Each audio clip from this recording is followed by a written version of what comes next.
واحد لمّا جه من مصر نزل مطار أمريكا بَص لواحدة وعاكسها بطريقة ظريفة وما فيش أي مشكلة، للأسف النهارده عليه crime والcrime ده فضل معاه طول حياته، النهارده هو بيقدّم على بيوت بتاعة senior house وما يقدرش يقدّم على أي حاجة حكومية للأسف، عشان هي محطوط عليه إن هو crime وعاكس واحدة في الشارع، تخيّل! كانت أول 30 دقيقة ليه في أمريكا.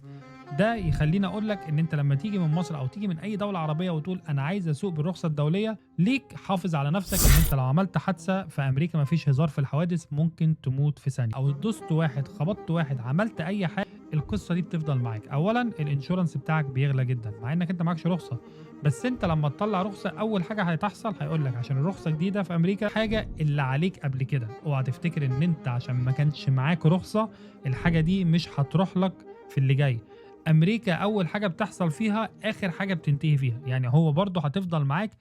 وأنت معاك الرخصة الأمريكية، وأنت معاك الSocial Security Number عليك crime قبل الSocial Security Number هيفضل عليك، هل هيأثّر عليك؟ آه ممكن يأثّر عليك في الجنسية، لو أنت معاك Green Card أنت ممكن تفضل معاك الGreen Card لمدة 20 سنة في أمريكا بسبب إن أنت عليك crime أو إن أنت عملت حادثة بعربية وأنت ما كانش معاك رخصة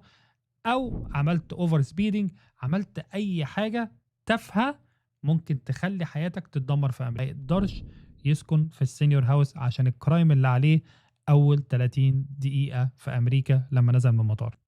ما تعملش حاجة بمزاجك وتفتكر إن إحنا في بلد الحريات، عشان هنا مش بلد الحريات، حريات بمزاجهم